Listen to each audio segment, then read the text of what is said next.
Round like a circle in a spiral, like a wheel within a wheel,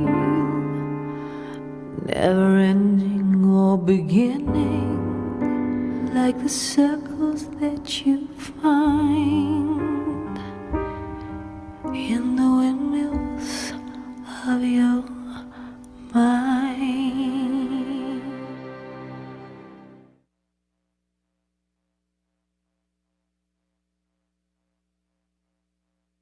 Visit StogieGeeks.com/Debonaire for a list of retailers who carry Debonaire cigars. Buy some today and get a little more Debonaire.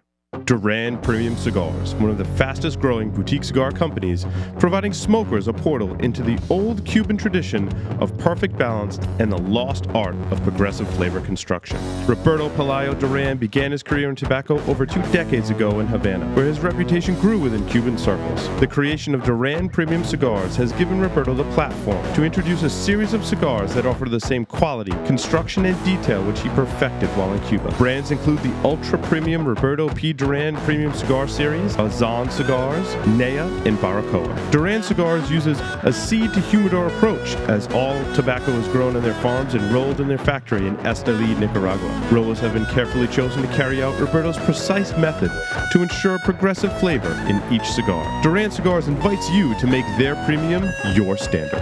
Experience the world through the eyes of an icon with the new Macanudo Inspirado line. Created for a global palate, Macanudo Inspirado defies convention. Handcrafted with the world's finest tobaccos, Inspirado delivers a unique international smoking experience.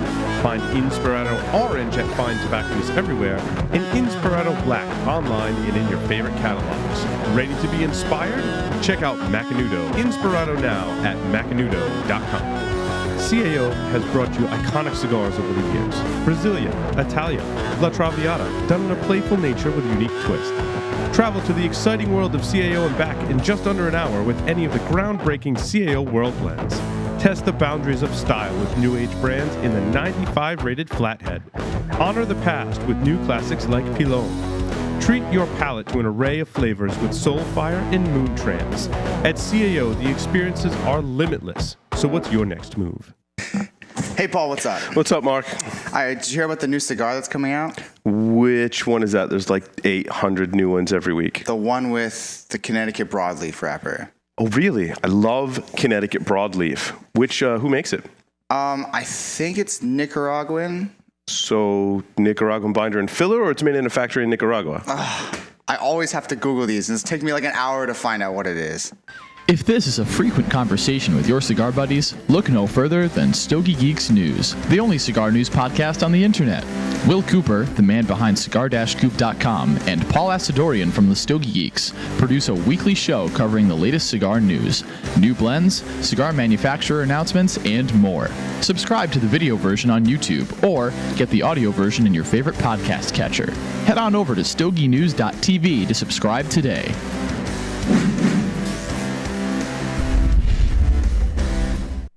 Welcome back, everyone, to the Stogie Geek Show. We're going to talk about Cigar Dogs. Is that like a dog in a cigar costume, Will? It's Halloween. I sometimes dress up my dogs on Halloween. It's been harder. I got 3 kids and 3 dogs, so... You have 3 dogs. I thought you had... No, I do. I have 3 dogs and 3 kids. It's kind of funny. I was asking my middle son about his friends in preschool, and my wife and I got overheard us, and she got talking, and she's like, yeah, no, I know the mom. She's like, they have 3 dogs and 3 kids as well, and they have 3 boys, and we have 3 boys. And I said, we should get everyone all together, like 6 boys and 6 dogs, and it would be like complete chaos. Which is pretty funny. Yeah. Now, you brought your dog. I mean, I remember when I was up there in May, you brought your dog in. I remember that Friday, and I thought it was really great having. I'm not a pet guy, okay? Yeah. And and it's interesting. Yeah. So, in the spirit of this segment, right? I haven't brought my dogs in the office in a little while. Typically, when I used to bring my dogs in a lot was when we had some help with a babysitter. My now middle son, I don't think we had our third son, he was like, they go through phases with dogs, kids. I mean, you had kids, Will, you probably had dogs too, right? People have kids and dogs know, like, sometimes kids go through a phase where they like to torture the dogs. Now I have pugs, so I mean, Yep. pugs are pretty good natures. The female pugs, I mean, they have a little less tolerance, so they get kind of pissed off. They have their breaking points, like any human being does. Like dogs have their breaking points too. I find the male pugs like don't have a breaking point really. I mean, their breaking point is like way like way up there. But the female dogs, I mean, they will kind of like growl and like get pissed off after a certain point. And my son would just, he's at that age where he just, he doesn't understand, and we try and teach him. I mean, we had books from the vet that we would read my son to like be nice to the dogs. And I just think it's a phase that he goes through. So long story short, during that phase, I would take my dogs to work just to remove them from the environment for a while, give them a change of scenery, kind of give them a break. And so that the babysitter didn't have to deal with like, my son torturing the dogs, like making that the focal point of the entire, time that she was there. So I'd bring my dogs in. So my wife has been home on maternity leave with our third son for quite some time. And so I haven't had to take my, she gets kind of mad if I take the dogs, like they're part of the family. So I haven't really taken my dogs to work, but that'll probably change. My wife's going back to work early next month. And I bring them into the office, and my wife complains they smell like cigar smoke. And I tell my wife, they love being here in the office. I'm like, and to be honest with you, they love going next door. The Havana Cigar Club is right next door to the Stogie Geeks studio. So we have a huge cigar bar and lounge in a shop right next door to the studio. I'm like, they love going there. And I find, Will, and I love this segment for this reason, that cigar people, I think 90+% of the time, love dogs. Yeah. Like if you're chill enough to sit around and relax and have a cigar in a public setting and whatever, you're most likely a dog person. Like everyone's a dog person. Todd Lascola, Johnny, the manager next door, they love it when I bring the dogs next door. They're like, no, bring them as often as you want. So usually it's my two girl dogs. The male dog is kind of old, and he doesn't like to go in the car and stuff, so I don't want to stress him out by bringing him to work. So they're actually a mother and a daughter. They're both pugs. They come in the office. Everyone in the office loves them. Even the delivery people make friendly with the dogs because they identify the delivery people and they bark at them, but they eventually make friends with them. But then I bring them next door to the lounge, and dude, they're like best friends with everyone. Like they're like literally sitting on the seats in the cigar lounge, like just chilling. And they'll go up to everyone in the cigar lounge, sit on their laps, they're letting them pet, they have to make friends with everyone in the cigar lounge, and they love it. And the people in the cigar lounge love it too. They're like, oh yeah, I love having a dog around. They think, in fact, I've gotten shit from a lot of members and my friends next door that work there. They're like, where are the dogs? You got to bring them back in. So I gotta make an effort to bring them back in. And Riley does too. All of the employees, everyone loves the dog. It's just a great component. They don't really like if you blow cigar smoke. Like my dog Stella, she's kind of like, get that out of here. But it's kind of funny, Will, if I cut the cap off of a cigar and it falls on the floor, my dog Stella, dude, she will eat that shit up. Like she loves just chewing on the tobacco. And it probably makes her sick sometimes, so I try not to let her do that. But she will seek out any cap that falls on the floor, and she'll friggin' eat it. I'm like, dude, don't do that. It's just gonna make you sick. If she has one, she's probably fine. More than that probably makes her sick. So it's interesting because just for folks knowing at home, Paul and I, we put these segments together. We don't script them, okay? No, it's a topic, right? Yeah, it's a topic, right? Now, Paul what he just said was absolutely my whole reasoning for that segment. Good. Which was incredible, and it was all my thoughts. Now, I am not a dog person, and that doesn't mean I don't love dogs. I just don't have them because I had 4 kids and I traveled a lot. It was very difficult. Yeah. But I do love when they come. I'll admit, cigar dogs in the house, very similar to cigars in the house. Dogs are messy creatures. I mean, let's just be honest. Dogs are messy creatures. And some people, they may love dogs, but they just really don't want one in the home. And I don't really fault people for that. But for me, dogs kind of like a judge of personality. When people really take on to a dog, I think that's cool, and I think that speaks to your personality. I don't fault anyone for not having a dog because dude, I get it. they're messy creatures in the home. Just like cigar smoking in the home is messy. Like dogs leave fur, and after they have an accident in the house, like one of the dogs is sick or whatever, like it's a messy process. But I love when they come in to, whether it's a cigar shop. Yeah. Like when, I think it was Stella who was in the studio. Now Yeah. you mentioned the name. I couldn't remember the name until you said it. I love that. When I go over to Stogie Santa's house, his late dog Wilma would always come out with us. Yeah, and we go into his garage and we'd have a cigar. So it really, and I just find you right. Everyone in the cigar store loves the dog, and the dog seems to. I've seen people bring dogs in, and they adapt. There's something about that cigar environment where the dogs will adapt, and it's such a natural fit. is the best way to put it. Because unless they're puppies, right?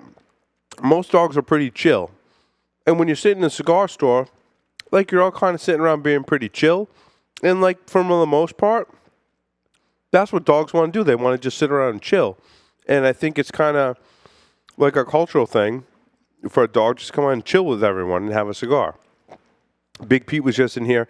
He brings his dog in all the time to Mr. J's Savannah Smoke Shop. He brings him in, in here in the studio. I like that dog just likes to chill. Like Jake is Big Pete's dog is awesome. We love Jake. Jake is the man. He's the man. And I think it just kind of goes with the culture. Like they just like to sit around and kind of chill, Yeah, I agree. I mean, it is nothing like being in a smoky cigar room and having the dog there, either coming up on your lap or sitting in front of you and petting it. And it just is, to me, it's like the quintessential cigar. It adds to the cigar experience a lot, is what I've found. Absolutely, it does. Plus, I don't have to care for the dog. That's the best part of it. I get when you're in the lounge, like you're relaxing on a cigar, you can pet someone else's dog, and that's fine. Dogs are a lot of work.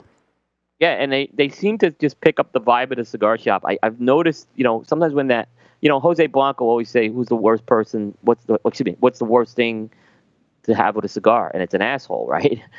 And when Big Pete someone showed like me that comes in a picture of Jake like occupying a chair in Mr. J's Savannah Smoke Shop, like just sitting there chilling. That's like the quintessential dog in a cigar shop picture. Yeah. Yeah. So exactly. But I noticed when that one person comes in, I noticed some of the dogs, they sense it right away that this person doesn't belong here. Oh, yeah. Dogs are a good they judge really of character. Yeah. Stogie Santa has a long history with not just cigars, but dogs as well. He's a dog lover. His whole family is dog lovers. Oh, yeah. I mean, so much so, I've been friends with Stogie Santa for so long that my kids identified with his dogs.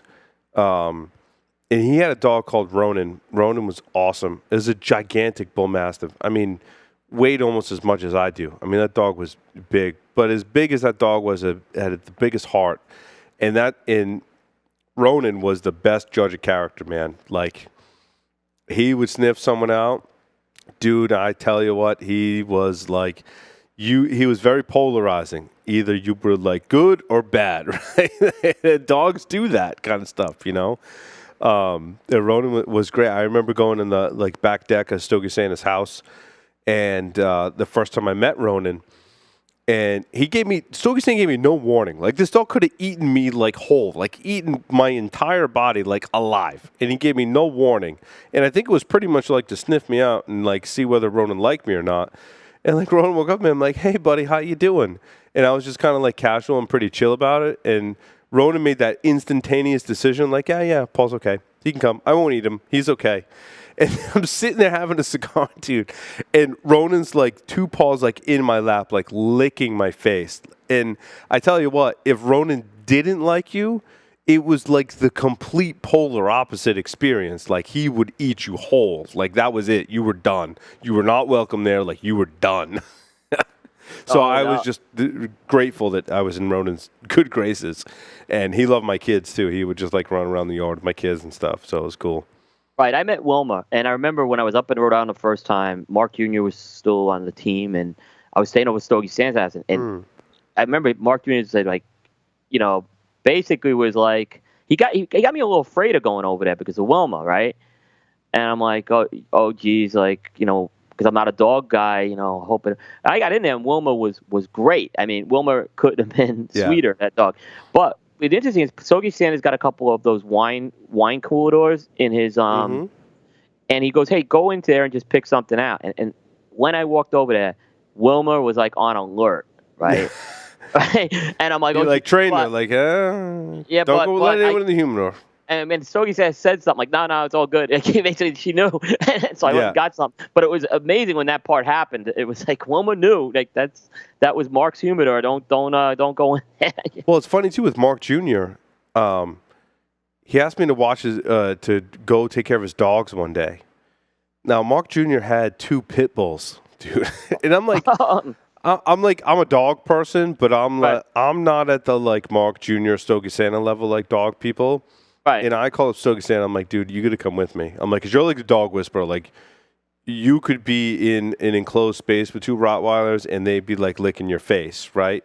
Like with me, like I'm afraid I might do something stupid or whatever, and like I'd lose my arm or something, Yeah. or worse. And I'm like, so you got to come with me. But it was totally cool. You know, we had cigars. We walk in, said the dogs' names, and they were totally chill. And it's funny because like it was to the point where like. I forget the names of Mark Jr.'s dogs, but like the male dog's like sitting in my lap, like licking my face. And people have this like, perception of Rottweilers. And I didn't know the dogs that well, which is why I had Stogie Santa, come with me. Because he knew the dogs as well. So I'm like, well, if there's 2 people there they know, they'll be fine. But they were awesome. They were like so awesome, So it definitely goes with cigar smoking, Will. And it's funny, we talk about our cigar smoking friends, and we all have dogs. You know what I mean? Right. Yeah, I mean, there's a lot of times when you're just kind of chilling in your yard or wherever, and you got your dog with you to keep you company while you have a cigar. And then there's a lot of people listening to the show that are probably in the same boat. So. Yep. No, that's like I said, not being the dog person, I really appreciate it. I enjoy it a lot. We used to have a bulldog named Dudley who'd come into the shop now. Now we have a dog named Blue who comes in the shop.